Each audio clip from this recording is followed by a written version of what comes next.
What's up, y'all?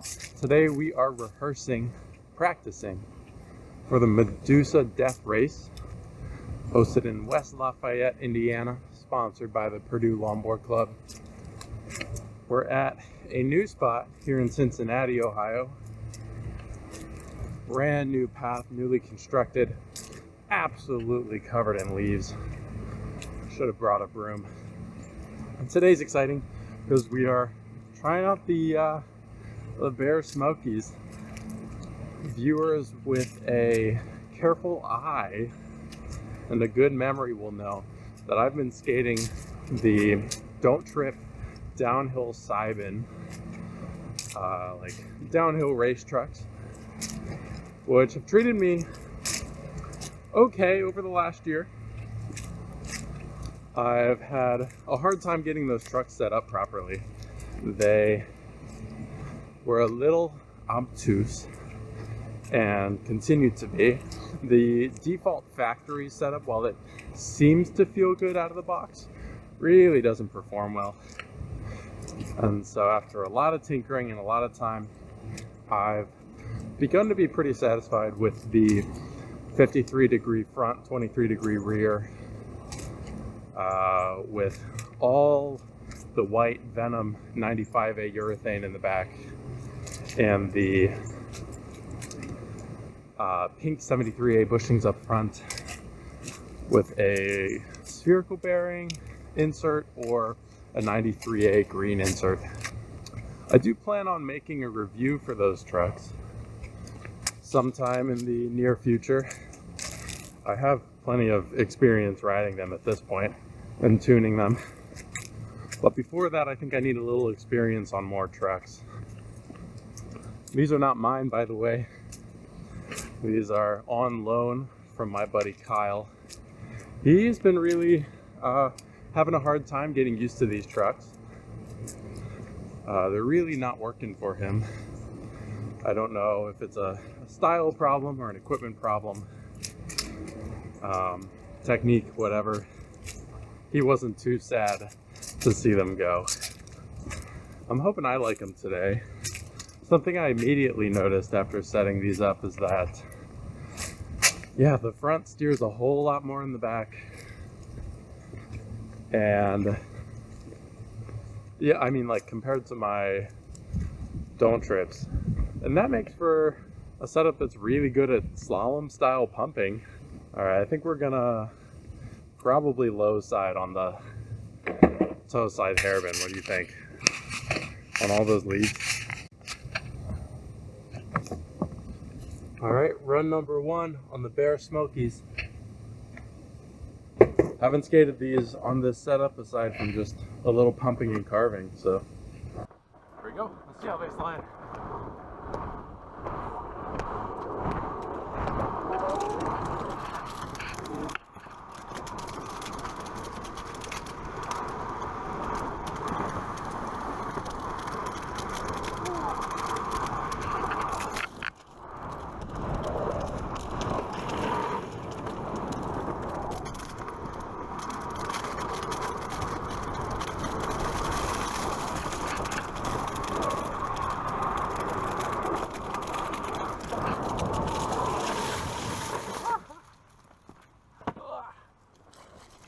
Too many leaves to navigate this corner. Oh, I really should have brought a broom.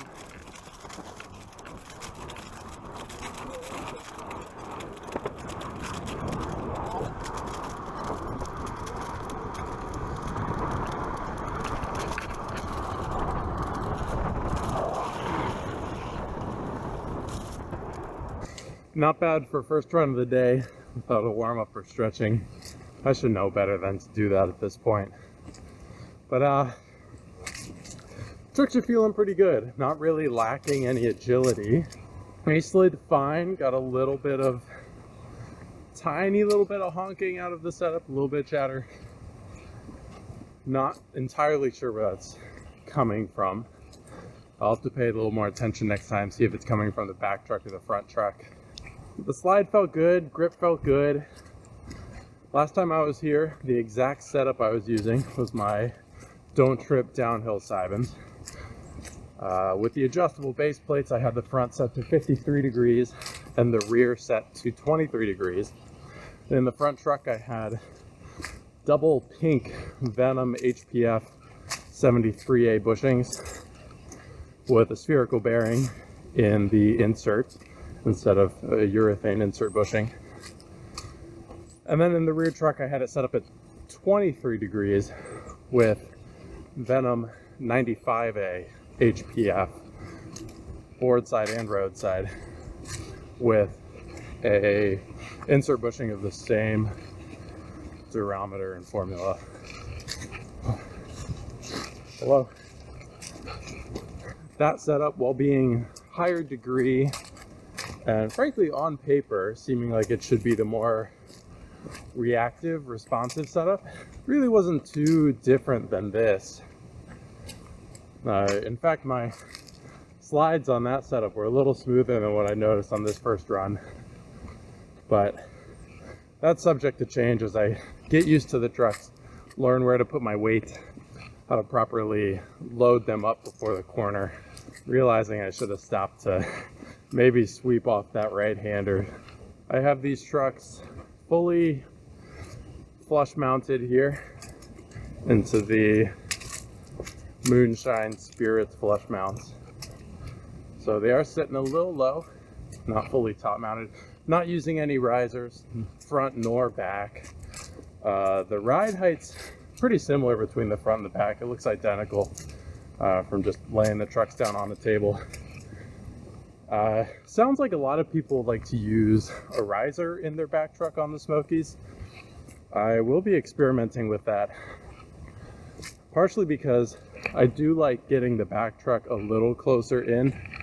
In its current configuration, I can only use the outer mounting options on the truck. So the truck has 8 holes so that you can fine tune the mounting. And you'll see here, get out of there, Leaf. You'll see here, ignore my massive hardware.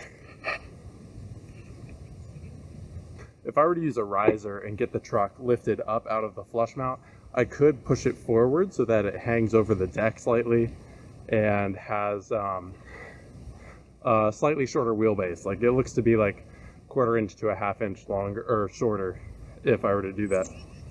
All right, run number 2. We're gonna do a proper race start on this one.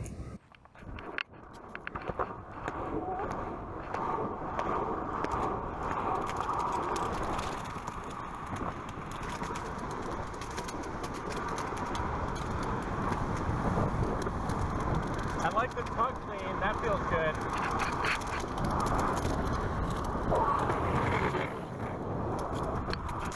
Pretty nice slide going into it.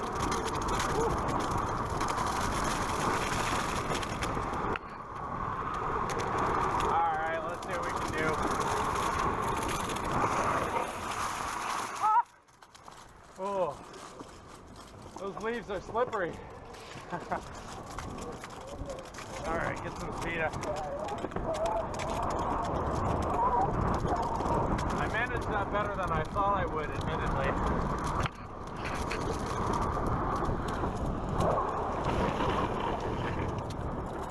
That corner's really slick. Not sure I've mentioned it yet, but today we are on the white 75A Quake Killers. Personal favorite wheel of mine. I've been enjoying these a lot. I like how lightweight they are and easy to accelerate. You know, at 74 mil, they're smaller than a lot of the other grippy race options out there. So they're perfect for narrow little paths like these. Let's make them work for me.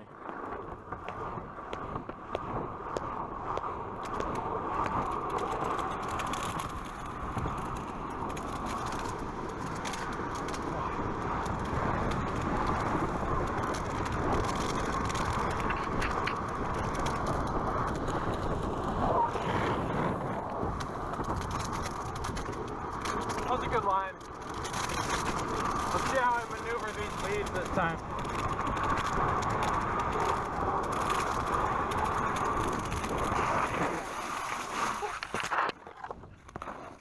Ah, they got me. Oh, damn it. I'm good. Nothing got hurt there. Besides my ego.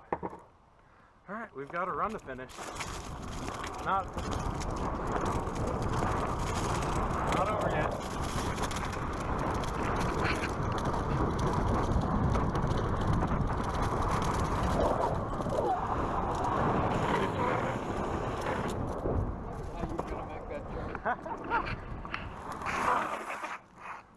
If I'm not mistaken, I think these are how the trucks are set up out of the box. Got the cupped washer, a very shallow cupped washer, I might add, but and the flat washer front.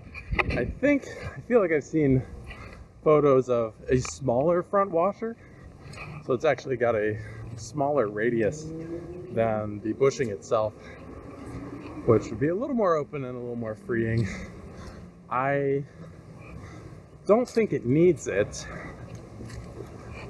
I'm not running out of lean, so to speak. Yeah, I think the Smokies are set up pretty well out of the box. They're acting very predictably for me right now. I like the cornering and oversteer behavior. I'm finding it pretty easy to predict, control. And the tuck lean's pretty good as well.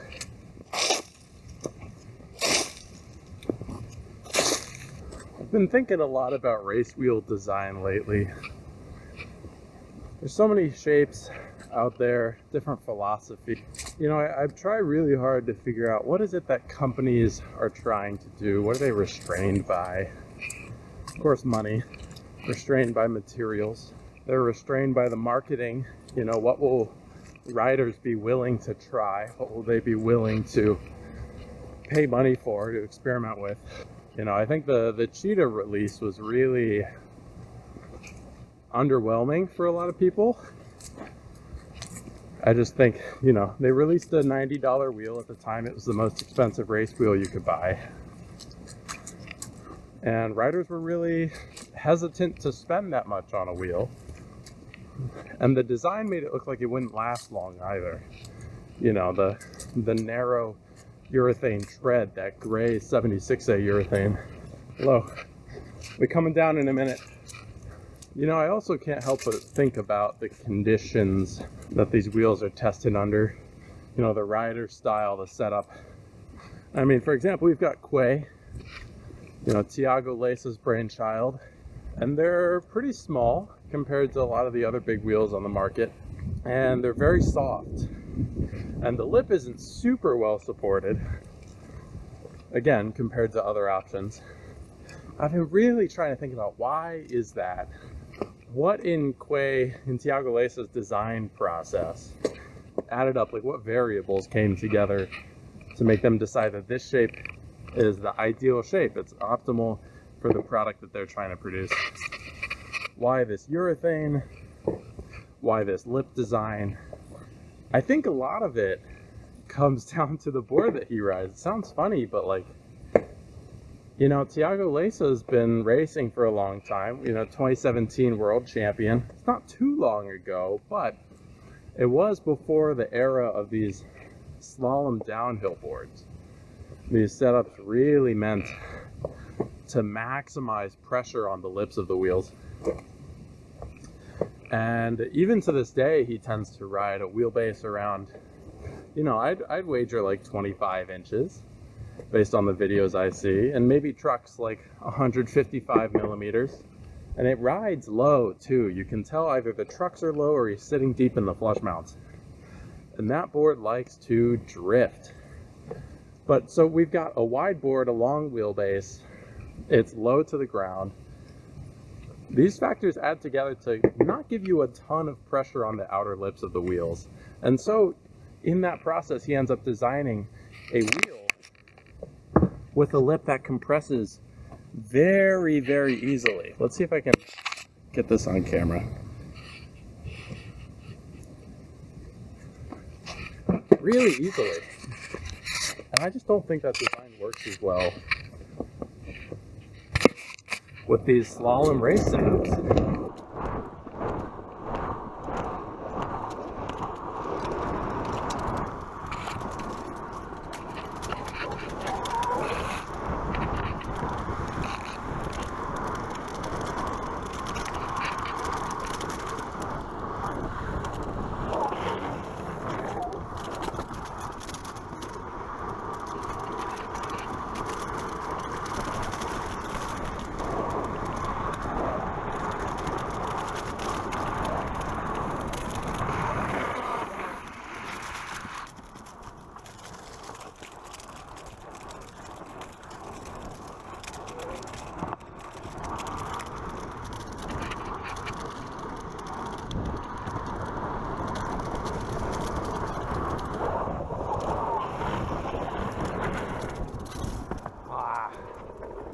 Now, I don't mean to imply that the wheels are bad or that you shouldn't be riding them on your slalom style race setups.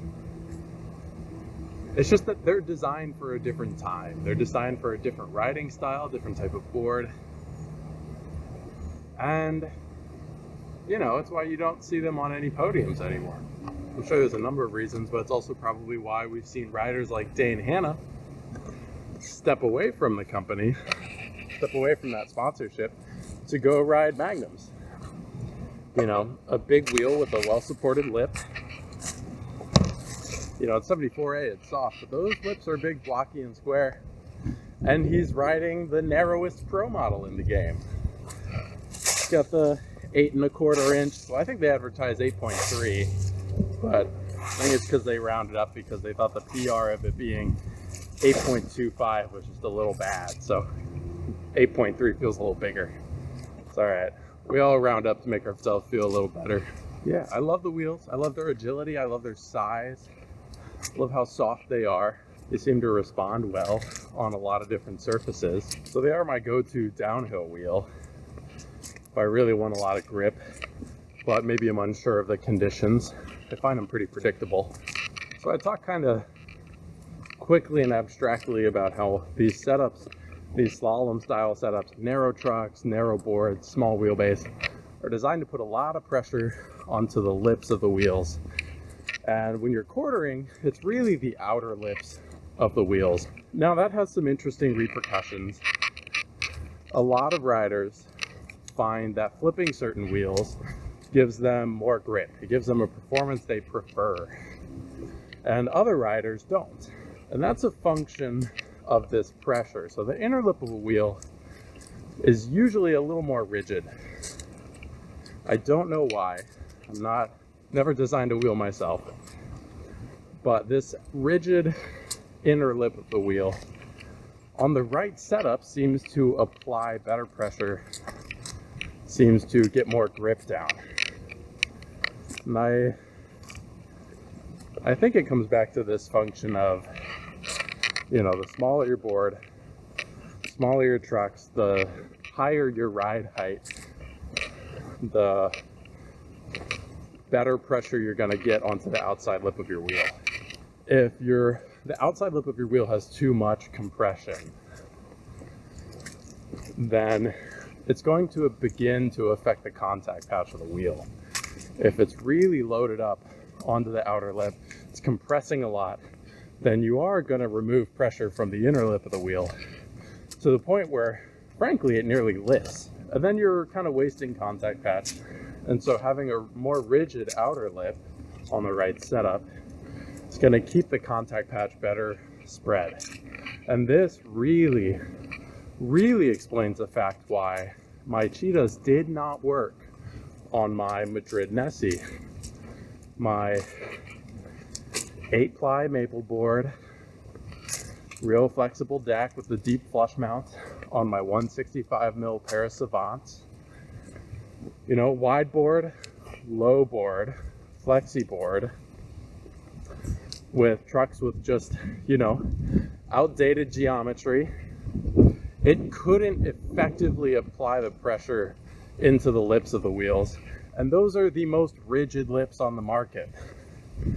With I had the 90A, the purple cheetahs. These incredibly rigid lips, and if you can't get them to compress and dig into the road, then they're going to slide a lot. You're not going to get the advantage from that style of engineering. So it's why I recommended, and other people recommend, you use a slalom style downhill board, small wheelbase, small trucks. And that way, only then you can actually apply the force that you need into those wheels to get the contact patch and the lips to deform enough to dig properly to give you the benefit of that extra rigidity. And even then, there are riders that just won't be able to do that for their own weight, you know? I think we are moving into an era of these big downhill wheels with these setups, but they're not going to work for everybody. You know, they're being tested and tuned by these, you know, on average, large, muscular, male downhill riders that, you know, they're heavy, they're dense. It's why they're effective at racing is because that large mass punches through the wind really well, and they're able to squash these big old wheels down with their rigid lips. Smaller riders, and largely a lot of women, don't have that mass behind them. And so a lot of these products being designed aren't going to work effectively for them. And it sucks. You don't like to see it. I think it's why the 75mm seismic alphas seem to be really popular with smaller riders and women. And even Chase Hiller rides them, and he's kind of a skinnier, leaner dude. So, all right, let's get this run.